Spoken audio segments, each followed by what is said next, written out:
Narito na ang mga pinakamalalaking balita sa One North Central Luzon ngayong Martes. Isang barangay chairman patay sa pamamaril ng riding in tandem suspects.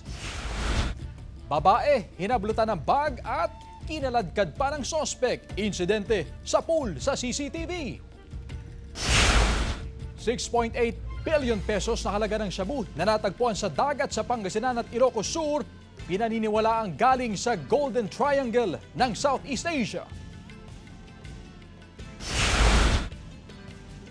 At karagdagang road signages inilagay sa mga pangunahing lansangan bilang paghahanda sa Balik Eskwela 2025.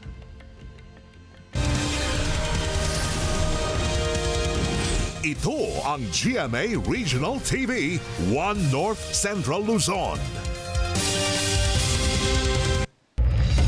Magandang hapon, ako si Chris Zuniga.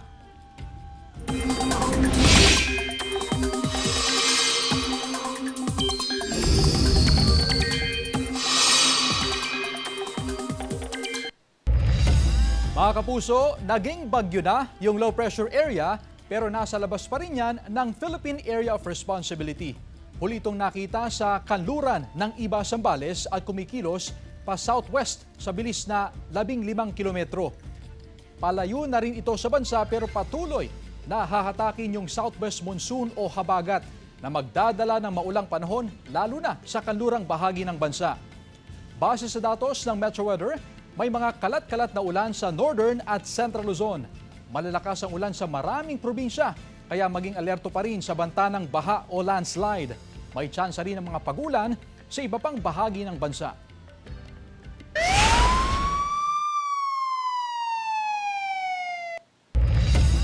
Patay ang isang barangay chairman matapos na pagbabarilin sa gilid ng Maharlika Highway, bahagi ng barangay Kalipahan, Talavera, Nueva Ecija, bandang alas 8:40 ng umaga kahapon. Dead on arrival sa ospital ang biktimang kinilalang si Joel Damasio.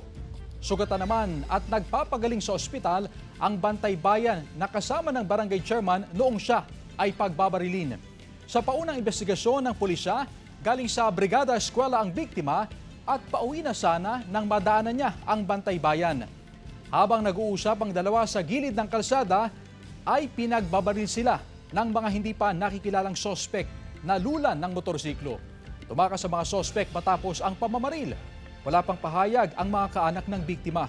Wala ring pahayag ang mga pulis habang nagpapatuloy ang kanilang investigasyon. Ayon sa ilang opisyal ng barangay, mabait at walang kaaway ang biktima. Palaisipan daw sa kanila ang pamamaslang sa kanilang punong barangay. Mabait na tao po yan. Kaya nga po yan nagkaroblema nanalo pa rin pa yung huling buwan niya. Pero wala po siyang pagbabanta. Wala po kaming nakuha na pagbabanta naman sa kanya. 67 anyos na babae hinablutan ng bag at kinaladkad pa ng sospek. Insidente sa pool sa CCTV. Nakaalerto, CJ Turida. Sa kuha ng CCTV, mapapansin ang isang lalaking nakasunod sa isang babae sa barangay San Agustin, City of San Fernando, Pampanga. Ilang saglit pa, makikita rin sa CCTV na nilapitan ng lalaki ang babae at biglang hinablot ang kanyang dalang bag. Nag-agawan ang dalawa hanggang sa kinaladkad ng sospek ang biktima sa kalsada. Sa halip na tumigil, sinipa pa ng sospek ang babae upang tuluyang maagaw ang bag. Pagkatapos ng panghahablot, mabilis na tumakas ang sospek palayo. Sabi po niya doon sa statement po niya, may pinuntahan po siyang kaibigan sa may Sitio Pigulot, then pauwi na po sana siya. Kaya yun naman, may sumusunod sa kanyang tao, then hinablot na po yung mga gamit niya. Sinubukan pang habulin ng ilang residente ang sospek, ngunit hindi na nila naabutan. Nakuha mula sa biktima na isang 67 anyos ang ilang alahas at tinatayang 3,000 pesos na halaga ng pera. Nung pina-follow up po namin at na-identify na po namin yung suspect, sa follow up po namin, parang tatago po siya within Pampanga, bandang Lubao or Porac area, ma'am, yung niya. Pinaghahanap na ang suspect na kinilala sa alias Rambo. Napag-alaman din na ang suspect ay isang notorious na snatcher at may kaugnayan din sa ilang kaso ng akyat bahay sa lungsod. CJ Torida, One North, Central Luzon. Sumama na rin si Lingay Dagupan Archbishop Socrates Villegas sa panawagan na sundin ang constitutional process sa pagsasagawa ng impeachment trial ni Vice President Sara Duterte. Nakasaad sa Facebook post ni Villegas kahapon na ang pag-antala o pagpigil sa paglilitis ay pagsupil aniya sa katotohanan at isa raw itong kasalanan. Nagbahagi rin siya ng ilang Bible verses sa kanyang post, kabilang ang Christ is the truth ng John 14:6 at the Lord is the God of justice ni Isaiah 30:19. Ayon pa kay Father Sok, may karapatan ng bansa sa katotohanan na mapapatunayan lamang daw sa pamamagitan ng batas at ebidensya. Ang pagkakait ng katotohanan sa mga tao ay isa raw uri ng pagnanakaw. Samantala, presyo ng iba't ibang karne sa Calasiao Public Market tumaas ng 20 hanggang 40 pesos ang kada kilo. Makibalita tayo live kay Jasmine Gabriel Galban. Jasmine? Chris, tuloy-tuloy ang monitoring na ginagawa ng otoridad sa presyo ng karne ng baboy, bakat ng manok sa iba't ibang pamilihan sa probinsya ng Pangasinan. Mahigit 2 buwan na umanong mataas ang presyo ng karne ng manok, baboy at baka sa pamilihang bayan ng Calasiao, Pangasinan. Sa ngayon ay nasa 230 pesos per kilo ang karne ng manok na dati ay nasa 200 pesos. Ang karne ng baboy nasa 400 pesos per kilo ngayon na dati ay nasa 360 per kilo. Ang karne ng baka umabot na sa 420 pesos per kilo na dati ay nasa 400 pesos per kilo. Lahat po, baboy, manok, baka, tumas po. Ewan ko, wala sigurong supply, konti. Yun ang alam ko. Kasabay ng mataas na presyo ng karne sa palengke, matumal daw ang bentahan ng baboy at baka. Pag mataas sir, talagang mahina. Kasi syempre hindi naman lahat kaya nilang bilhin yung amount na ano. Apektado ang mga mamimili sa mataas na presyo ng karne. Konting higpit daw sa pagbabudget at konting karne na lang ang binibili ni Aling Diwata. Tipid-tipid din. Oo. Kung ano yung kaya ng budget, yun lang ang bibilihin. Wala ka rin magagawa pag tumaas. Sa monitoring ng Samahang Industriya ng Agrikultura o SINAG, halos 1 buwan na rin ang naranasang pagtaas sa presyo ng karne ng baboy. Yun ang monitor namin. Pero yung RP, so far, hindi naman masyadong tumaas. Nasa 230 to 240. Chris, dito naman sa Mangaldan Public Market ay halos 1 buwan na bahagyang mataas ang presyo ng karne ng baboy at ng karne ng manok. Ayon sa mga negosyante, sumusunod lamang sila doon sa farm gate price. Samantala, may mga nakapaskil na price list dito sa wet market na magsisilbing price guide ng mga bumibili. Chris? Maraming salamat, Jasmine Gabriel Galban. Mahigit 410 million pesos na halaga ng iligal na droga natagpuan sa karagatan ng Santa Cruz at Magsingal, Ilocos Sur. Nakatutok, Glam Caligdan, Dizon. Sa kabuoan, nasa mahigit 410 million pesos ang nasabat na hinihinalang iligal na droga sa baybaying sakop ng Santa Cruz at Magsingal sa lalawigan ng Ilocos Sur. Unang inireport ng isang mangingisda mula sa Barangay Mantana sa bayan ng Santa Cruz ang mga nakasako na hinihinalang iligal na droga na natagpuan niya sa baybayin noong Sabado. Nasa 22 kilos ito na nagkakahalaga ng mahigit 149 million pesos. Sa kaparehong araw, sunod na inireport ng isa pang mangingisda mula sa Barangay Dili, Santa Cruz, Ilocos Sur ang natagpuan niyang mga hinihinalang shabu. Tinatayang nasa 12 kilos ang iligal na droga, katumbas ng mahigit 81 million pesos. Kahapon naman, bandang alas 9 ng umaga, isang puting sako ang nakita ng isang mangingisda sa baybayin ng Barangay Puro, Magsingal, Ilocos Sur. Naglalaman ito ng mga nasa 25 packs ng hinihinalang shabu at may timbang na mahigit 26 kilos na nagkakahalaga ng mahigit 179 million pesos. Patuloy ang investigasyon ng PIDEA sa mga nakuhang drogang palutang-lutang sa dagat. Sa loob ng 3 araw mula June 5 hanggang 8, umabot na sa 1,013 kilos ang nakukuha nilang shabu sa coastal areas ng Pangasinan at Santa Cruz, Ilocos Sur. Katumbas yan ng 6.88 billion pesos. Are there more? Are we expecting more? We are still scouring the area kung meron pang natira. So hopefully may mga recover pa tayo.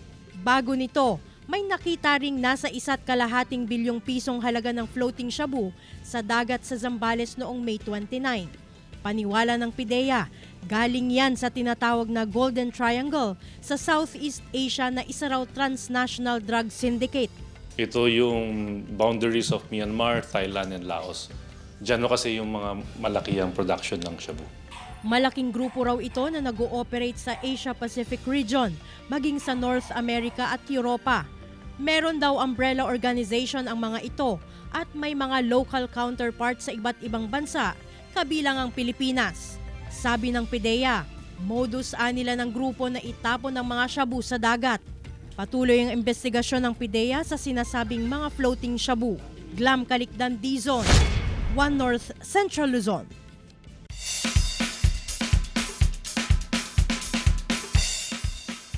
Exciting Fiesta Celebration ang hatid ng GMA Regional TV sa gaganaping Kapuso Fiesta na bahagi ng Basetas Festival 2025. Maghahatid ng saya at kilig si Kapuso actor Tom Rodriguez.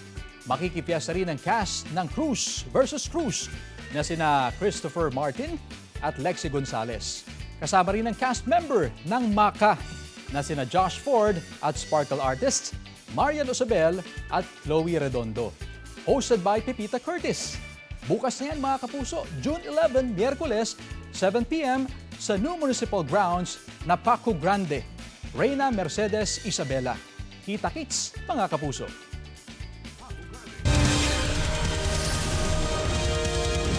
Ito ang GMA Regional TV 1 North Central Luzon.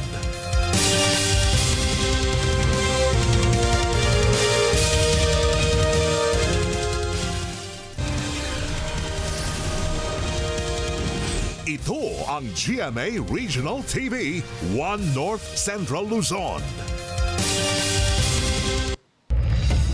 2 katao patay sa magkahiwalay na aksidente sa Santa Ilocos Sur. Tutukan sa report. Kita sa CCTV footage na ito ang papatawid na 87 anyos na babae sa kabilang bahagi ng kalsada sa barangay Sakuya Sur, Santa Ilocos Sur, nang bigla siyang mabundol ng paparating na motorsiklo na minamaneho ng isang punong barangay. Sinubukan pa umanong iwasan ng driver ng motorsiklo ang biktima, ngunit nagpang-abot pa rin sila sa gitna ng kalsada. Nasawi ang biktima. Ayon sa pulisya, nagkaayos na ang pamilya ng biktima at ang driver ng motorsiklo. So, nung nakita na po niya na naglalakad yung citizen, medyo umiwas po siya dito sa barangay gitna. Pero dumiretso rin po doon sila nagkasalubong sa gitna. Sa parehong bayan sa Barangay Labut Norte, patay naman ang 23 anyos na lalaki matapos maaksidente kahapon. Base sa investigasyon, galing umano ang biktima sa Vigan City upang maghanap ng trabaho matapos graduate. Habang binabagtas ang National Highway, sinubukang ayusin ng biktima ang kapote gamit ang isang kamay nito at dito na nawalan ng kontrol sa manibela ang biktima hanggang dumiretso at sumalpok siya sa poste. Nakasuot naman umano ng helmet ang biktima pero dahil sa lakas ng pagkakasalpok, nagtamo siya ng sugat sa ulo na naging sanhi ng kanyang pagkamatay. Kasi marami na po volume ng sakyan ngayon, marami na po ang pasukan. Ang pulis naman ng Santa Diretso rin, in-intensify na rin namin ang patrolling para maiwasan na ganitong incident. Wala pang pahayag ang mga kaanak ng mga namatay na biktima at mga sangkot sa aksidente. Glam Calicdan, D-Zone, 1 North Central Luzon. Nilooban ng 2 kawatan ang isang sari-sari store sa Calasiao, Pangasinan. Isa sa mga sospek na huli mismo ng may-ari ng tindahan. Narito ang report. Naaktuhan ng mag-asawang kanlas mula Barangay San Vicente, Calasiao, Pangasinan ang panloloob ng 2 lalaki sa kanilang bakuran alas 5 ng madaling araw kahapon. Nahuli ang isa sa mga sospek pero kumaribas ang isa pa, dala ang mga ninakaw sa kanilang sari-sari store. Dinala ang nahuling sospek sa barangay saka idiniretso sa himpilan ng pulisya. Yung isa may hawak na bag, yung isa hawak ang cellphone. Pagkabukas namin ng gate, kami mag-asawa, yung cellphone, pinasa dun sa kasama niya na may bag. nakatakbo po yung isa, yung may bag.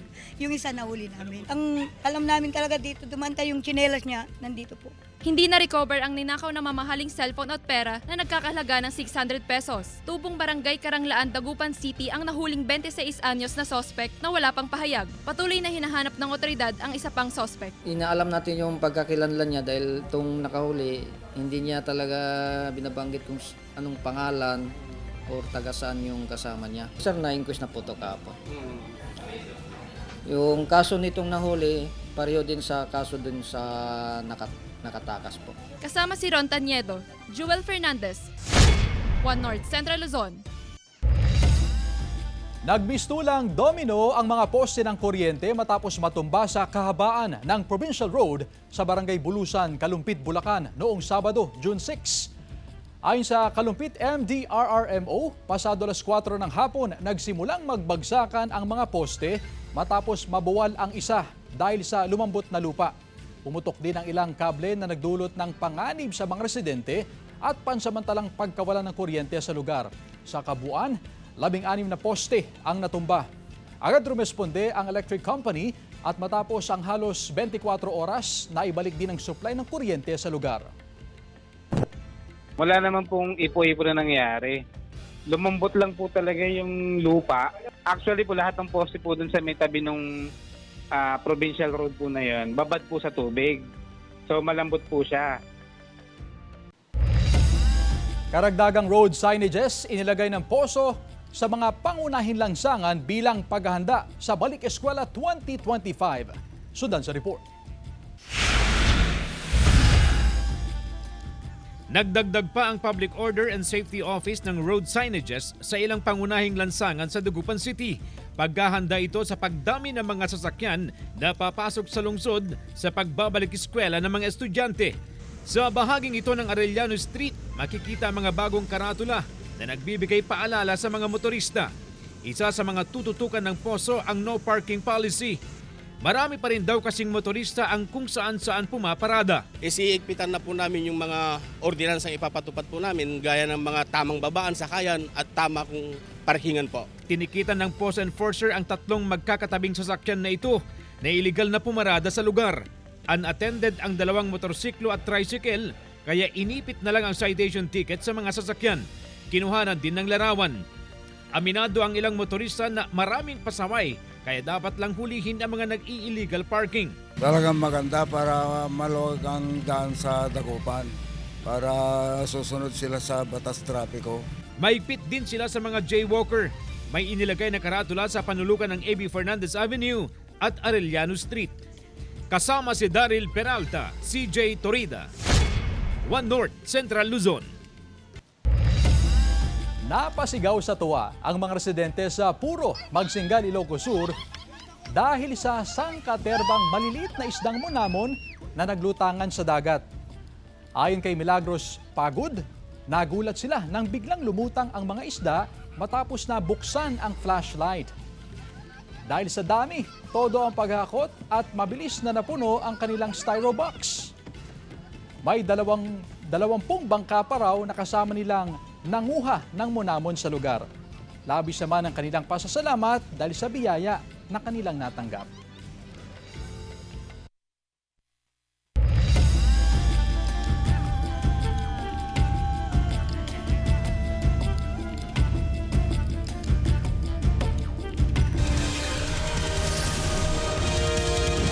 Ito ang GMA Regional TV, One North Central Luzon.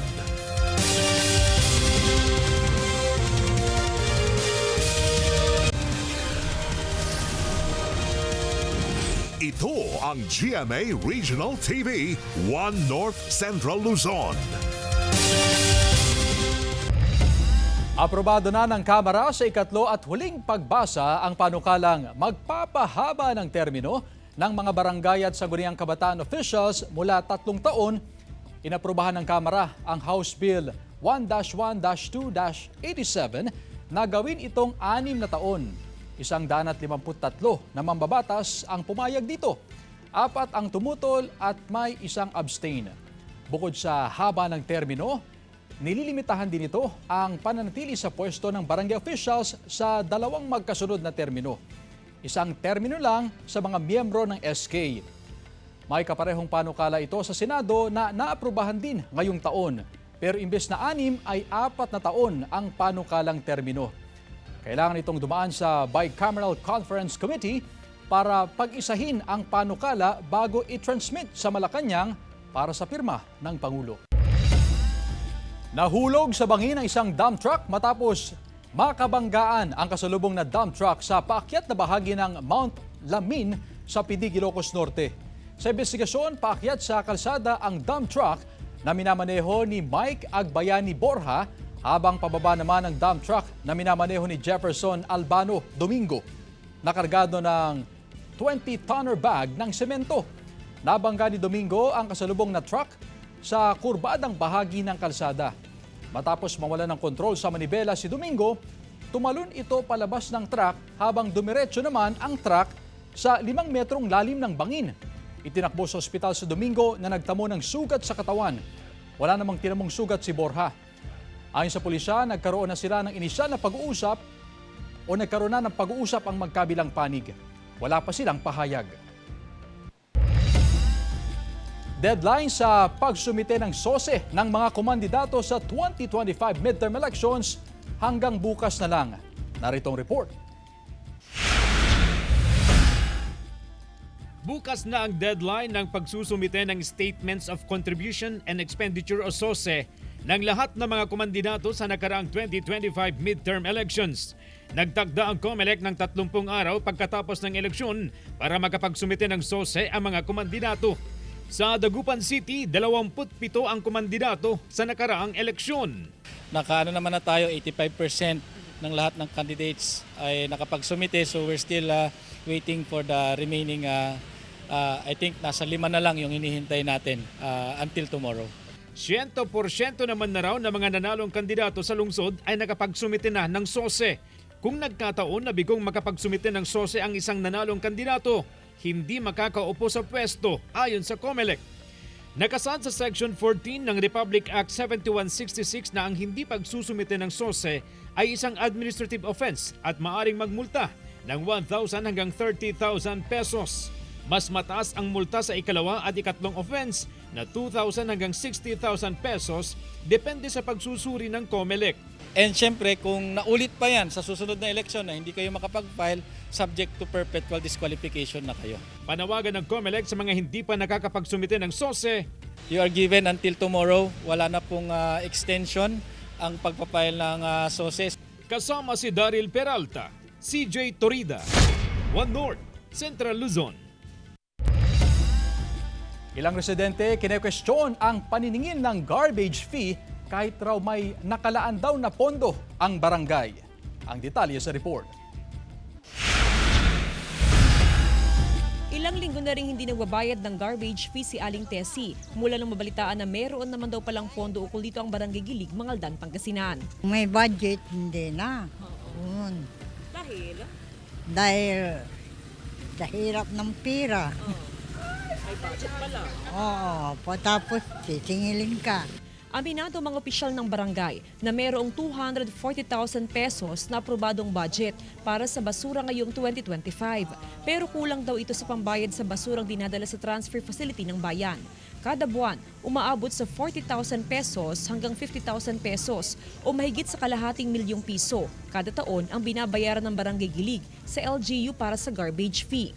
Kung ibabawas dito ang 240,000 pesos na mula sa barangay funds, ay meron pang mahigit sa 300,000 pesos na kailangang bayaran ng barangay. Kinukuha ito sa garbage fee na sinisingil sa mga residente na madalas kulang din kaya nagkakaroon ng balanse ang barangay sa LGU. Yung budget na sinasabi ng 240, kulang na kulang yun. Kasi mahigit 40,000 yung binabayar natin sa isang buwan. Kaya sana mga kababaryo ko, yung mga membro ng basura magbayad kayo kasi para hindi tayo mabaon sa utang sa basura. Ipinaliwanag din ng mga opisyal ng barangay kung bakit lumobo sa mahigit 1 milyong piso ang pagkakautang ng Barangay Gilig sa LGU dahil sa basura.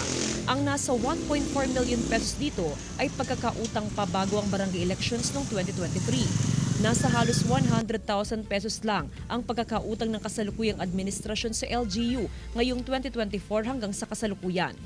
Hindi ko naman utang yan, utang ng unang administration yan. Nakatakdang magpatawag ng assembly meeting ang barangay para maliwanagan ng mga residente kaugnay sa usapin ng basura. Kasama si Jing Dakanay, Jasmine Gabriel Galban, One North Central Luzon. Samantala, mga residenteng pumapasa sa board exams, binibigyang pagkilala sa isang barangay sa Calasiao, Pangasinan. Tunghayan sa report. Kinilala ang tagumpay ng 18 board passers sa Barangay Malabago, Calasiao, Pangasinan. Nakatanggap ng Certificate of Recognition at cash incentives ang mga pumasa sa kanilang licensure examinations. Maingganyo yung mga ibang kabataan na kumbaga ma-inspired sila na gawin yung best nila para matupad yung mga pangarap nila. And then, yung mga nakapasa naman, kumbaga pagka natupad po nila yung mga pangarap nila, iniingganyo po namin sila na magbalik dito sa Barangay Malabago, i-share yung mga blessings, knowledge, at kung ano pa. Maliban sa sertipiko at insentibo, plano na rin ng pamunuan ng Barangay Malabago na idagdag na rin sa programa ang mga examinee para sa civil service. Bibigyan po namin ng program ang ating pong mga kabataan na magbibigay po ng kanilang board exam and civil service free assistance po doon sa mga upcoming examiners po natin. And as well as para po makapag-inspire pa po ng mga kabataan, magpo-provide din po kami ng free service reviewers for civil service exam po. Sa kahit anong larangan o kurso, nakahanda umano ang Malabago para sumuporta sa mga mag-aaral upang madagdagan pa ang mga maipagmamalaking professional sa kanilang barangay at buong bayan. Kasama si Ron Taniedo, Joel Fernandez, One North Central Luzon. Samantala, mapapanood niyo po ang episode na ito at iba pang pinakahuling lokal na balita sa official website ng GMA Regional TV, www.gmaregionaltv.com. Pwede rin kayong bumisita sa aming official YouTube channel, GMA Regional TV, at i-click ang subscribe button para sa pinakamainit na balita mula sa mga rehiyon. Nais din naming pasalamatan ang mga kapuso sa Hilaga at Gitnang Luzon, maging ang mga kapuso natin abroad. Dahil sa GMA Regional TV, local news matters. At yan ang mga pinakamalaki at pinakahuling balita sa Hilaga at Gitnang Luzon. Maraming salamat sa pagsama sa amin pati na ang mga kapuso sa ibang bansa na tumutok sa mga balita sa rehiyon. Ako po si Chris Zuniga. Kami, ang GMA Regional TV, One North Central Luzon. Buong puwersa para sa mas malaking misyon at mas malawak na paglilingkod sa bayan.